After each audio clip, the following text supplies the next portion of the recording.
శ్రీనివాస్ గారు, తానూరు శ్రీనివాస్ గారు, మీరే చెప్పాలి. అంటే ఢిల్లీలో ఒక మాట, ఇప్పుడు గల్లీలో ఒక మాట అన్న విధంగా బీజేపీ నడుస్తోంది. సపోర్ట్ చేస్తారు కానీ ఇన్ని కొర్రీలు పెడతారు అనేది కాంగ్రెస్ వర్షన్. బట్ ఖచ్చితంగా వచ్చే వరకు పోరాడతాం అంటున్నారు. ఇప్పుడు 5, 6, 7 తేదీల్లో కూడా ఢిల్లీలో కార్యాచరణ కూడా సిద్ధం చేసుకున్నారు. రాష్ట్రపతి దగ్గరికి వెళ్ళాలని ముఖ్యంగా రాష్ట్రంలో ఉన్నటువంటి అందరూ, ముఖ్యంగా అన్ని పార్టీలకు సంబంధించి ఎమ్మెల్యేలు, ఎంపీలు, టోటల్గా ఒక విధంగా చెప్పాలంటే ఓవరాల్గా అఖిలపక్షం, ఈవెన్ ప్రజలను కూడా రమ్మంటున్నారు, బీసీ సంఘాలను రమ్మంటున్నారు, అందరినీ ఆహ్వానిస్తున్నారు. సో మీరే చెప్పాలి. మేబీ మీరు మ్యూట్లో ఉన్నట్టున్నారు సార్. ఇప్పుడు మీరే అన్నారు ప్రశ్నలో, ఢిల్లీలో ఒక మాట, గల్లీలో ఒక మాట. మాది కాదు అది. ఇప్పుడు ఇక్కడ కామారెడ్డి డిక్లరేషన్ లో ఈ రాష్ట్రంలో ఒక మాట కాంగ్రెస్ది, ఢిల్లీకి పోయేమో పోరాటం. ఆ రోజు కామారెడ్డి డిక్లరేషన్ లో మేము పోరాటం చేసి ఫలాని చట్టం ద్వారా మేము సాధిస్తాం అని చెప్పారా? మేము 42% ఇస్తాం లోకల్ బాడీలో, మేము ఎంబీసీలకు ఒక మంత్రిత్వ శాఖ ఇస్తాం, మేము 20,000 కోట్లు సంవత్సరానికి బీసీలకు సప్లాన్ నిధులు ఇస్తాం. ఈ ఇచ్చిన దాంట్లో ఒక్కటన్నా హామీ అయిందా చెప్పండి మేడం. మీరు చర్చ, మీరు తెలుగు ఆ మీనింగ్ చూడండి ప్రశ్నలది కానీ వాళ్ళు చెప్పినటువంటి మాటలు కానీ. మీకు ఒక షార్ట్ 1 లైన్ 2 లైన్ స్టోరీ చెప్తాను. భువనగిరి గుట్ట ఉంటుందండి పెద్దది, దాని కిందే నేను పుట్టాను. ఆ రోజుల్లో మా తాతల కాలం ఒక పైల్వాన్ వచ్చాట, ఈ గుట్ట నేను లేవట్టేస్తాను, మీరు రోజు నాకు తిండి పెట్టి బలం తెప్పియడానికి అన్ని సరంజామా ఏర్పాట్లు చేయండి అని అంటే, ప్రజలందరూ వాడి మాట, వాడు ఏదో లేపుతా అంటున్నాడు కదా, ఆ గుట్టను లేపుతాడేమో చూద్దాం. మేము అరే కాదయ్యా అది సాధ్యం కాదు అనేమో మేము చెప్తున్నాం. మా మాట ఎవరు నమ్మలే, ప్రజలందరూ అతని మాటలే నమ్మిరు. నమ్మినాక తీరా టైం వచ్చి 3 నెలల్లో లేపుతాను ఆయన బాగా తిని బలిసిన తర్వాత ఆ గుట్టను లేపమంటే, మీరు ఎత్తి నా జీప్లో పెట్టండి అప్పుడు నేను మోస్తాను అన్నాడట. ప్రజలు అప్పుడు తిరగబడి వాడిని 4 కొట్టి ఎలగొట్టిరట. సో అంటే ప్రజలు ముందు నమ్మలేరు. ఇప్పుడు కామారెడ్డి డిక్లరేషన్ చూసి ప్రజలందరూ వీరికి పవర్ ఇచ్చారు. పవర్ ఇచ్చిన తర్వాత అదిగో ఇప్పుడు కేంద్రంలో ఉంది, ఆడికెళ్ళి తీసుకొస్తాం, మేము ఆడ ధర్నాలు చేస్తాం, ఆడ కొట్లాడతాం, ఇక మేము బీసీలకు 42% ఇస్తాం అనేది వారిది ఆ రకంగా ఉంది. ఇక 2, మా సోదరుని రిక్వెస్ట్ చేసేది ఏంటంటే, మీరు వేసినటువంటి కమిషన్ లో అనేక లోటుపాట్లు ఉన్నాయి. డెడికేటెడ్ కమిషన్ త్రిబుల్ టెస్ట్ కు అనుకూలంగా మీరు వేయలేదు. ఆ తర్వాత ప్రెసిడెంట్ గారు లేకపోతే గవర్నర్ గారు మీకు ఒక రిపోర్ట్ పంపిన తర్వాత కోర్టుల జడ్జిమెంట్లు విన్న తర్వాత మీరు నిష్ణాతుల కమిటీ ఒకటి సెపరేట్ చేసి వాళ్ళు ఇచ్చిన రిపోర్ట్ని దీనికి జత చేసి మళ్ళా నెక్స్ట్ టైం పంపించారు. అంటే ఒక అవగాహన లేకుండా, స్టడీ చేయకుండా, ముందే ఏ రకమైనటువంటి లీగల్ నిష్ణాతులతో చర్చించకుండా ఆగమాగమైన రాజకీయ పరమైనటువంటి ప్రజలకు ఫాల్స్ హామీలు ఇచ్చి మీరు ముందుకు పోయినారే తప్ప నిజంగా చిత్తశుద్ధి లేదు అనడానికి ఎన్నో కారణాలు ఉన్నాయి మేడం. 2వది, మమ్మల్ని అంటా ఉన్నారు మాది ఢిల్లీలో గల్లీలో ఒక మాట ఉండదు. రేపు సెన్సస్ అయిన తర్వాత, ఈ దాదాపు 96 ఏళ్ల తర్వాత సెన్సస్ అయిన తర్వాత రేపు దేశవ్యాప్తంగా మేము చట్టసభలో రిజర్వేషన్స్ తేబోతా ఉన్నాం. మరి అప్పటి వరకు ఎట్లా? ఇప్పుడు బీజేపీ పార్టీ కానీ, కాంగ్రెస్ పార్టీ కానీ, లేదా బీఆర్ఎస్ పార్టీ కానీ, 3 కూడా ఏం ఆలోచించాలి రాజకీయ పార్టీలు? శాసనాలేమో ఒకవైపు కేసులు వేస్తే నీరు గారిపోతా ఉన్నాయి, ఓబీసీలకి 50% క్యాప్ మీద కూడా కేసులు నీరు గారుతా ఉన్నాయి. మరి కాన్స్టిట్యూషన్ లో కూడా రెమెడీస్ లేవు. ఇది కూడా జుడిషియల్ రివ్యూ సెక్షన్ షెడ్యూల్ 9 లో పెట్టినా గానీ ఇప్పటికీ అది అతిగతి లేదు, తేల్చలేదు దాని మీద జడ్జిమెంట్. అది ఇవన్నీ ఉన్నప్పుడు ఏం చేయగలుగుతాము అనేది మా ఆలోచన.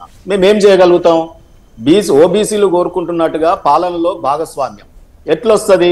అల్టిమేట్ భాగస్వామ్యం ప్రధానమంత్రి, ముఖ్యమంత్రి పదవులు, మిగతాయి కొద్ది మేరకు డూడు బస్వన్నలే. సో ఆ నిర్ణయాధికారం ఉన్న మా చేతిలో ఉన్నది ప్రధానమంత్రి. అనేక రాష్ట్రాలలో మేము 4-5 రాష్ట్రాలలో ఇలా ఓబీసీలకు ముఖ్యమంత్రులు ఇచ్చినాం. ఆ తర్వాత మంత్రివర్గంలో క్యాబినెట్ లో ఇవ్వచ్చు. అది ఏ చట్టాలు అడ్డం పడవు, ఏ కాన్స్టిట్యూషన్ అడ్డం పడదు.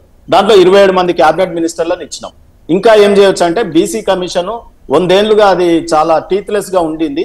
మేము కేంద్రం ప్రభుత్వంలోకి వచ్చిన తర్వాత మోడీ గారు ఎన్సీబీసీ కమిషన్ కి రాజ్యాంగ భద్రత కల్పించినాం. ఇగో ఇవి మేము చేయగలిగినవన్నీ ఆచరిస్తా ఉన్నాం. మేము అంబేద్కర్ గారు చెప్పినారు కదా, ఆశయాలను ఆచరించిన వాడే గొప్పవాడని.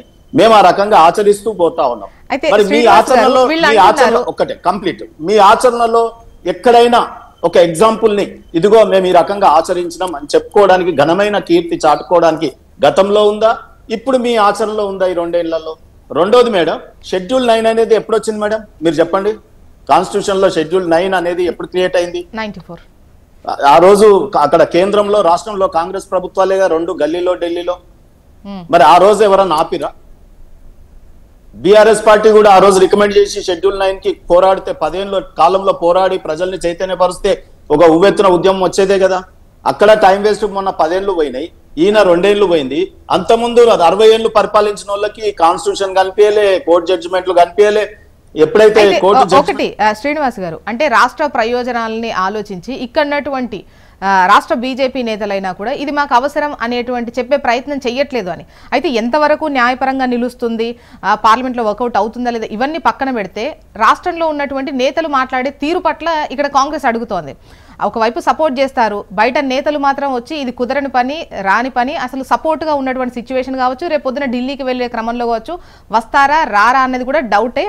అంటే రాష్ట్ర ప్రజలను అడగడే విషయంలో బీజేపీ లేదు, రాష్ట్ర నేతలు ముఖ్యంగా ఇక్కడ సెంట్రల్ గురించి వాళ్ళు క్వశ్చన్ చేయట్లేదు.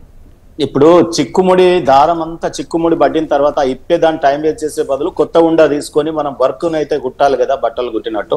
సో మేమేమంటున్నామంటే, ఎందుకంటే సామాన్య పరిభాషలు చెప్పడానికి నేను అనేక రకమైన ఇవి అన్ని చెప్తా ఉన్నాను. నేనేమంటున్నా మేడం, సత్యం పలకాలా? మేము రాజకీయ పార్టీ పెట్టినంత మాత్రాన ప్రజల్ని మైమర్పించే మాటలు మాట్లాడాలా, ఒక లిప్ మీద మాటలు మాట్లాడాలా? చెప్పండి మీరు. మేము ఇప్పుడు ఒక్కటి, చట్టాల గుదిబండలైనవి, శాసనాలు మనకు ఫేవర్ గా లేనప్పుడు మేము ఏం చేయగలుగుతాం అది చేస్తున్నాం. రేపు ఏం చేయబోతాం అనేది శాసనం ద్వారా, అంటే కాన్స్టిట్యూషన్ లో సెన్సస్ కూడా మేడం నెహ్రూ కాలంలో మనకు బ్రిటిష్ కొలోనియల్ ఓబీసీలకు మంచిది.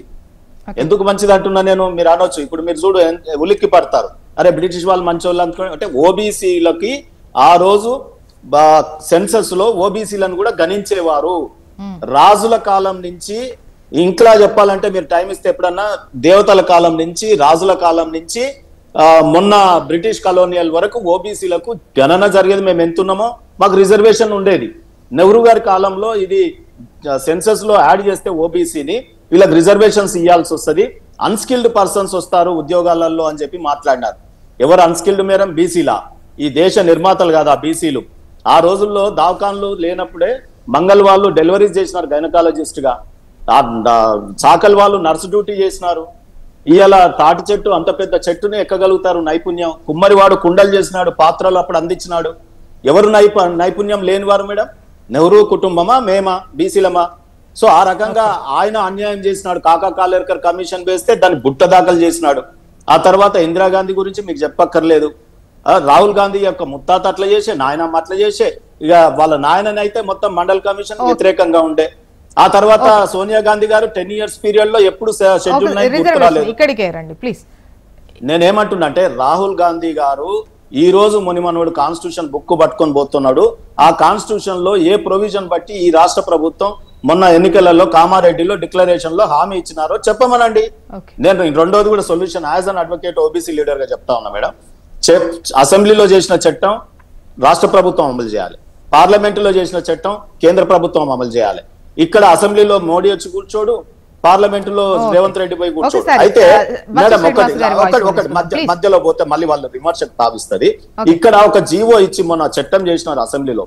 మేము చర్చలు చేసి education and employment separate bill పెట్టినాం. ఈ reservation, local body reservation separate పెట్టినాం. లోకల్ బాడీ రిజర్వేషన్ కంప్లీట్ గా ఏ రాష్ట్రానికి ఆ రాష్ట్రానికి చేసుకోవచ్చు మేడం. ఇక్కడ జీవో ఇచ్చి అమలు చేస్తే ఎవడన్నా కోర్టుకు పోతే కేసు ఓడిపోయినాం అనుకోండి, ఈ నెక్స్ట్ రెమెడీకి ప్రెసిడెంట్ కు పంపి ఈ రకంగా మాట్లాడాలి. ఇగో మేము కేంద్రం కోర్టులో బంతేసినాం. ఇది బంతి ఆటనా మేడం? ఫుట్బాలా? వాళ్ళ బంతుల వీళ్ళు, వీళ్ళ బంతుల వాళ్ళు, రాజకీయాల ఓబీసీలతో అట్లా చేయొచ్చా? సో అందుకు నేను ఏమంటున్నా అంటే, ఇక్కడే అమలు పరుచుంటే ఈ పాటికి కోర్టులలో తేలిపోయేది.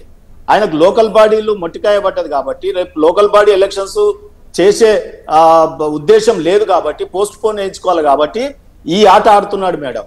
లోకల్ బాడీస్ ఎన్నికలు పోస్ట్ పోన్ చేయడానికి ఓబీసీల మెడ మీద కత్తి పెట్టి ఆయన ఈ రోజు ఒక రకమైన